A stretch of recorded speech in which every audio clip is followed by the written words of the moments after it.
বাংলায় আক্রান্ত হচ্ছেন বিজেপি সাংসদ এবং বিধায়ক। ত্রিপুরায় তৃণমূলের পার্টি অফিসে ব্যাপক ভাঙচুর চলল। বিজেপির বিক্ষোভ মিছিল থেকে এই হামলা চালানো হলো। ছবিটা একবার দেখুন।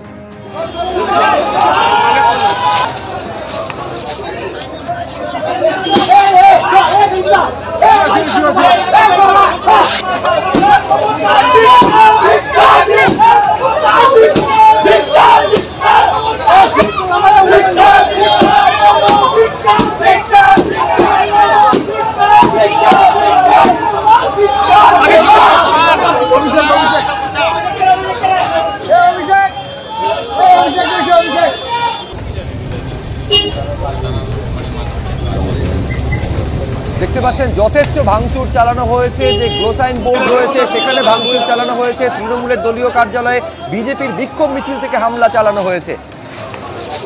দুটো ছবি পাশাপাশি আপনাদের রেখেছি। যে ঘটনা গতকাল ঘটেছিল নাগরাকাটায়, বিজেপির সাংসদ এবং বিধায়ক তাদের উপর একেবারে দল বেঁধে হামলা চালানো হয়। খগেন মুর্মু তিনি রক্তাক্ত হয়ে এই মুহূর্তে চিকিৎসাধীন রয়েছেন, আইসিইউতে ভর্তি রয়েছেন। আর তার প্রতিবাদে বিজেপির বিক্ষোভ মিছিল, যেখান থেকে তৃণমূলের পার্টি অফিসে ত্রিপুরার আগরতলাতে সেখানে হামলা চালানো হলো, ভাঙচুর চালানো হলো। কি ঘটেছে, কখন ঘটলো, প্রসেনজিৎ সাহা আমাদের প্রতিনিধি রয়েছেন সরাসরি। একবার দেখাও প্রসেনজিৎ, কোন জায়গায় এই হামলা হলো এবং কেনই বা এই হামলা? শুভ্রজিৎ, এই মুহূর্তে আমরা রয়েছি ত্রিপুরা তৃণমূল কংগ্রেসের যে রাজ্য কার্যালয় রয়েছে সেই কার্যালয়ের সামনে, এবং জানিয়ে রাখি ঠিক বাঁ দিক থেকে 500 থেকে 600 মিটার দূরত্বে বিজেপির সদর জেলা কমিটির ডাকে একটি বিক্ষোভ মিছিল শুরু হওয়ার কথা ছিল। সেই মিছিল যখন এই এলাকা ক্রস করে, অর্থাৎ রাম ঠাকুর সংঘ থেকে আগরতলা মোটর স্ট্যান্ডের দিকে যখন মিছিল যাচ্ছিল, মিছিলের নেতৃত্বে ছিলেন বিজেপির সদর জেলা কমিটির সভাপতি অসীম ভট্টাচার্য এবং অন্যান্য নেতৃত্ব, এবং সেই মিছিলের পেছনের কোনো একটা অংশ আমাদের সঙ্গে যোগাযোগ বিচ্ছিন্ন হয়ে গেছে। একেবারে বিজেপির এই প্রতিবাদ মিছিল, যে প্রতিবাদ মিছিল থেকে হামলা চালানো হলো। হ্যাঁ প্রসেনজিৎ, এবং সেই ভাঙচুর করার পর কিন্তু যদিও ভেতরে কোনো দলীয় নেতৃত্ব সেই সময় উপস্থিত ছিলেন না, এবং হয়তোবা কিছুটা আজ করতে পেরে আগেই এখান থেকে বেরিয়ে যায়, এবং সেখানে দলীয় নেতৃত্বের যে ছবি রয়েছে, যে দলীয় পতাকা রয়েছে সেটা ভাঙচুর করা হয়। এবং এই ঘটনার পরপরই কিন্তু দেখা যাচ্ছে যে একেবারে কেন্দ্রীয় নিরাপত্তা বাহিনী এখানে মোতায়েন করা রয়েছে তৃণমূল কংগ্রেসের রাজ্য কার্যালয়ের সামনে, তৃণমূল কংগ্রেসের রাজ্য কার্যালয়ের সামনে, এবং তার ঠিক ডান দিকে এবং সারা রাস্তায় এই এলাকায় কিন্তু রাজ্য এবং কেন্দ্রীয় নিরাপত্তা রক্ষী মোতায়েন করা রয়েছে। যদিও ভেতরে ভাঙচুর করা হয়নি, ভেতরে কোনো দুষ্কৃতী হামলা হয়নি, এবং কোনো আক্রান্ত হওয়ার কোনো খবর নেই তৃণমূল কংগ্রেস নেতৃত্বে। মানে সেখানে তখন পুলিশ ছিল?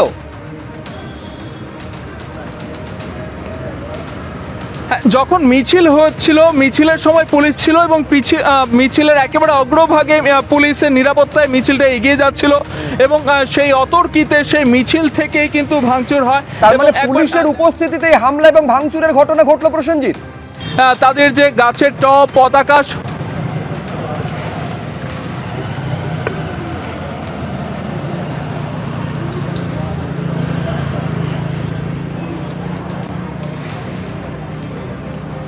এইটা হচ্ছে সেই ছবি আপনারা দেখতে পাচ্ছেন, যে একদম পরপর তৃণমূলের যে দলীয় পতাকা সেইগুলো পড়ে রয়েছে চারিদিকে, যে গাছের টপ সেইগুলো পড়ে রয়েছে, এবং এই ভাঙচুর চালানো হয়েছে।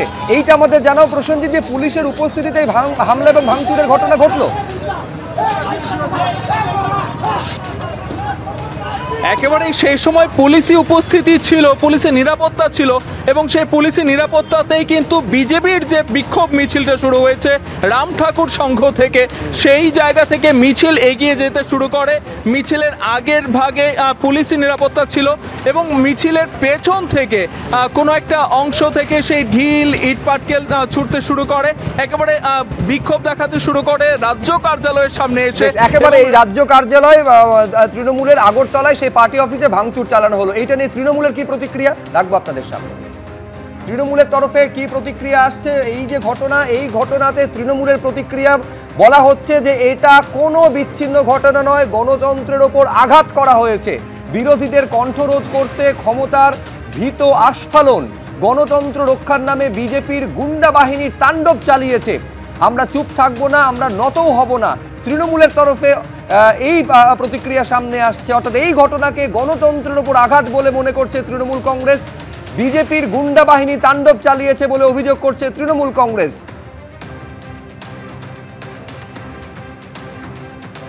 যে ঘটনা, যে হিংসার ঘটনার তোমরা চূড়ান্ত নিন্দা করছিলে নাগরাকাটায়, অবশ্যই সেটাই হওয়া উচিত। এই ধরনের ঘটনা ঘটবে কেন? সেই একই ঘটনা তোমাদের দলীয় কর্মীদের হাতে ত্রিপুরায় হচ্ছে। সুব্রত, বিষয়টা হচ্ছে একজন সাংসদকে খুন করতে যাওয়ার চেষ্টা, আর কোন ক্রিমিনালদের পার্টি অফিসের বাইরে 4টে টপ ভেঙেছে, দুটোকে এক পংক্তিতে আপনি রাখতে পারেন না। আর দুটোই গুন্ডামি। না না না না না না, দুটোকে এক পংক্তিতে রাখতে হবে। না তুমি বলবে, কিন্তু ওটা গুন্ডামি, এটাও গুন্ডামি, সমান নিন্দনীয়। সমান নিন্দনীয় মোটেও সমান নিন্দনীয়। খুন করতে যাচ্ছে না না, সমান নিন্দনীয়। খুন করতে যাচ্ছে সমান নিন্দনীয়। আপনি বলবেন, দাঁড়ান। দেখুন, সমাজে মানুষ কখনোই চাইবে না যে জুয়ারি, মাতাল, ক্রিমিনালরা আড্ডা ক্ষেত্র একটা বানাবে পার্টি অফিসের নাম করে। তাই এটা পরিষ্কার জনরোষ। এটা যে তৃণমূলটা যারা ক্রিমিনালের পার্টি, তাহলে ত্রিপুরাবাসী কেন চাইবে এই তৃণমূল এই একটা পার্টি অফিস খুলে ক্রিমিনাল? আমি বলছি, এক সেকেন্ড দাঁড়ান ভাস্করদা। ঠিক যেমন ভাবে নাগরাকাটার ঘটনাকে তৃণমূল স্বতঃস্ফূর্ত জনরোষ বলে, একইভাবে আগরতলার ঘটনাকে বিজেপি স্বতঃস্ফূর্ত জনরোষ বলে। অর্থাৎ এই স্বতঃস্ফূর্ত জনরোষ তত্ত্ব একদম তা নিয়ে কোনো মতামত নেই। শাসকরা নিজের মহঙ্কারী তত্ত্বকে ব্যবহার করে। আমার উল্টো দাঁড়াও দাঁড়াও অব্র, তুমি দাঁড়াও। আমার ভাস্করের কাছে উল্টো প্রশ্ন থাকবে। যখন এখানে বিরোধী আক্রান্ত হয় তখন সেটা স্বতঃস্ফূর্ত জনরোষ, যখন ওখানে বিরোধী আক্রান্ত হয় ত্রিপুরায় তখন সেটা গণতন্ত্রের উপর আঘাত। না, দুটোই ছবি দেখা গেছে। আপনি একটা ছবি দেখান, গাড়িতে ঢোকার আগে রক্তাক্ত হয়েছেন ওই খগেন মুর্মু। এক মিনিট, আরে ইট ছোড়া হতে স্পষ্ট দেখা গেছে। দাঁড়াও দাঁড়াও অব্র, দাঁড়াও দাঁড়াও অব্র, বলতে দাও অব্র, প্লিজ দাঁড়াও। তুমি অব্র থামো, অব্র থামো। এরকম কোনো প্রমাণ নেই। দুই তৃণমূল দ্বারা আক্রান্ত প্রমাণ, কিন্তু এটা তো প্রমাণিত দেখা যাচ্ছে যে বিজেপি পার্টি অফিস ভাঙছে, তৃণমূলের পার্টি অফিস ভাঙছে, এই ছবি দেখতে পাচ্ছি আমরা।